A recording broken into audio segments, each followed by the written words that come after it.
दलितों पर अत्याचार लगातार बढ़ते ही जा रहे हैं। एक तरफ सरकार दलितों से सहानुभूति के इतने बड़े बड़े दावे करती है, लेकिन हमारे देश में छुआछूत के मामले लगातार सामने ही आते जा रहे हैं और दलितों के साथ शोषण रुक नहीं रहा है। एक और ताज़ा मामला सामने आया है उत्तर प्रदेश जनपद मुरादाबाद थाना मुंडा पांडे ग्राम गतौरा से, जहां पर नाई समाज द्वारा वाल्मीकि समाज के लोगों के बाल नहीं काटे जा रहे। अगर कोई वाल्मीकि समाज का व्यक्ति उनकी दुकान पर चला जाता है तो ये लोग इन लोगों को जाति सूचक शब्दों का प्रयोग करके दुकान से बाहर कर देते हैं और अभद्र भाषा बोलकर अपमानित करते हैं। अभी हाल ही में सुनील वाल्मीकि और उनका भतीजा रवि वाल्मीकि अपने बाल कटवाने के लिए गए तो उन्हें जाति सूचक शब्द बोलकर धक्के देकर निकाल दिया गया। ग्राम गतौरा में बाल कटवाने वाले दुकानदार गुम्मा, यूनुस, शमशुल और दूसरे दुकानदार आसिफ हैं। इनमें से कोई भी व्यक्ति बाल नहीं काटता है, जिस वजह से वाल्मीकि समाज के लोगों का अपमानित होना पड़ता है। गतौरा के लोग कहते हैं कि अगर तुम दलितों के बाल काटोगे तो हम तुमसे बाल नहीं कटवाएंगे, जिस वजह से वहां के नाइयों ने उसी दिन से दुकान बंद कर रखी है और कहा है कि हम मर जाएंगे लेकिन तुम्हारे बाल नहीं काटेंगे। इस घटना से वाल्मीकि समाज में बड़े पैमाने पर रोष है। आज 21वीं सदी होने के बावजूद भी छुआछूत की प्रथा चली आ रही है। लोगों की सोच वहीं की वहीं है और हमारे देश से ये प्रथा खत्म नहीं हो रही है। तो वहीं पीड़ित कई बार अपनी गुहार लेकर थाना मुंडा पांडे पहुंचा, लेकिन थाना मुंडा पांडे में पीड़ित को डांट फटकार कर भगा दिया गया। अंत में पीड़ित परेशान होकर वाल्मीकि समाज के लल्ला बाबू द्रविड़ के पास न्याय के लिए पहुंचा। तब लल्ला बाबू द्रविड़ ने पीड़ित की बात सुनकर थाना मुंडा पांडे पहुंचकर एफआईआर की मांग की। वहीं लल्ला बाबू द्रविड़ ने कहा कि इसमें कहीं न कहीं प्रशासन की कमी है। अगर कड़े आदेश कर दिए जाएं तो ये प्रथा खत्म हो जाए। इसमें कहीं न कहीं प्रशासन की कमियां नजर आ रही हैं, जिसकी वजह से दलितों के साथ शोषण बढ़ता ही जा रहा है और आए दिन किसी न किसी मामले में दलितों के साथ शोषण के मामले सामने आते रहते हैं। जिस तरह से पुलिस प्रशासन गौवंश पर जेल भेजती है, अगर इसी तरह से इन्हें भी जेल भेज दिया जाए और इसमें सख्ती की जाए तो इस तरह के मामले खत्म हो जाएंगे। लल्ला बाबू द्रविड़ ने कहा कि अगर इसमें हमारी एफआईआर दर्ज नहीं होती है तो हम आंदोलन करने के लिए बाध्य होंगे और अधिकारियों के कार्यालय पर कूड़ा डालने पर भी मजबूर हो जाएंगे और सफाई व्यवस्था पूरी तरह से ठप कर देंगे। मुरादाबाद से परवेज अंसारी की रिपोर्ट।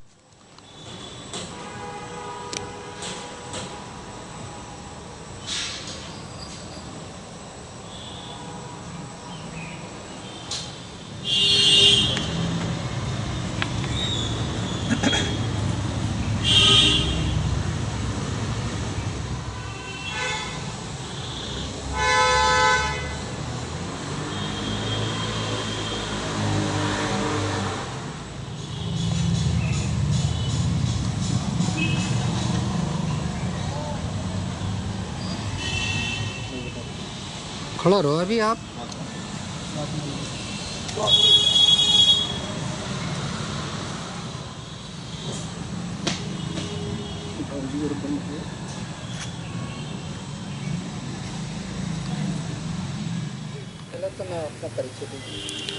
मुझे करमवीर लल्ला बाबू द्रविड़ कहते हैं जी। क्या मामला ये है कि गौमतपुर में हमारी समाज के गतौरा में हमारी समाज के बाल नहीं काटे जाते।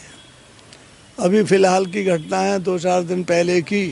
एक लड़का रवि नाम का गया था, उसे कपड़ा लगा दिया और जब उसके धोरे को आया तो वो कपड़ा उसने बाल जो काटने से पहले लपेट लेते हैं वो हटा लिया और कह दिया तुम्हारी बिरादरी को भंगियों के बाल नहीं कटेंगे। तो ये सभी लोग मेरे पास आए हैं और जब रवि पहुँचे, उसके चाचा लड़के के सुनील पहुँचे, रवि के चाचा, तो उन्हें भी धक्के उक्के दिए और कह दिया कि भगड़ो हम तुम्हारे बाल नहीं काटेंगे, कुछ भी कर लो।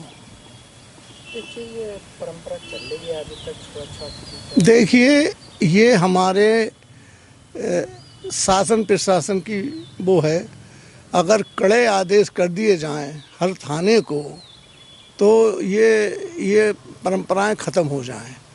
कहीं पानी नलों से नहीं पीने दिया जाता, कहीं मंदिरों में नहीं जाते, कहीं बाल नहीं काटे जाते, कहीं कुछ ऐसा होता है। तो ये परंपरा जितनी पुरानी हो रही है उतनी ही जटिल हो रही है और ये बालवरों की वो नहीं है, ये वहाँ के गांव के रहने वालों की है। वो कहते हैं अगर तुम भंगियों के बाल काटोगे तो हम नहीं कटवाएंगे। हमारे लोग थोड़े होते हैं, वो सोचते हैं कि इनके बाल काटेंगे तो हम ये पैसे कैसे पूरा करेंगे, अपने खर्चा कैसे पूरा करेंगे, इसलिए वो लोग नहीं काटते बाल। तो कहीं ना कहीं नाइयों को या दुकानें हैं वो बंद कर सकती हैं क्या? हाँ, उन्होंने उसी दिन से दुकानें बंद कर रखी हैं। बोले हम मर जाएंगे लेकिन बाल नहीं काटेंगे। लेकिन ये बड़े दुख के साथ कहना पड़ रहा है कि हर थाने पर हम इसी काम के हो गए वाल्मीकि बिरादरी कि हम मुकदमे दर्ज कराते फिरे। अभी संभल की तरफ का मामला है पिछले साल की, और बदायूं के कई के मामले हैं। तो ये तो मेरा पड़ोस है, मेरा ज़िला है, यहाँ तो कटनी चाहिए। तो कहीं ना कहीं छुआछूत चल रही है, बहुत बड़े पैमाने पर। तो फिर भी ये छुआछूत खत्म क्यों नहीं हो पा रही है? ये शासन प्रशासन की कमी है। अगर सख्ती से लिया जाए, जैसे कि आजकल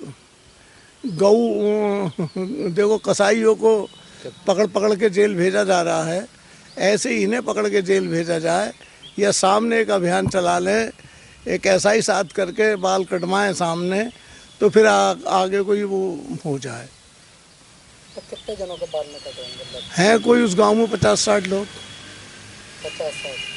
फिर भी नहीं काट पा रहा। नहीं, तो आप क्या चाह रहे हैं? बस हम तो रिपोर्ट दर्ज करानी चाह रहे हैं। अगर रिपोर्ट दर्ज नहीं होती है तो फिर हम जानते हो कि क्या क्या कर सकते हैं। तो क्या करेंगे? हम तो फिर आंदोलन करेंगे बड़े पैमाने पर। फिर उसके बाद जो हमारे हथियार है वो भी इस्तेमाल, थोड़ी सी गाड़ी में ना गाड़ी कूड़े की भी अधिकारियों के निवासों पर डाल देंगे, सफाई व्यवस्था ठप कर देंगे। कौन सा थाना लग रही है? ये मोटा पांडा लगता है साहब। अच्छा, मोटा पांडे में भी ये बात आप पहले भी हुई थी? हाँ, होती आई है साहब, और फिर दोबारा हो रही है? फिर दोबारा। तो कहीं ना कहीं प्रशासन क्या शासन प्रशासन की तो कमी रही है। बहुत ज़्यादा नजर हाँ,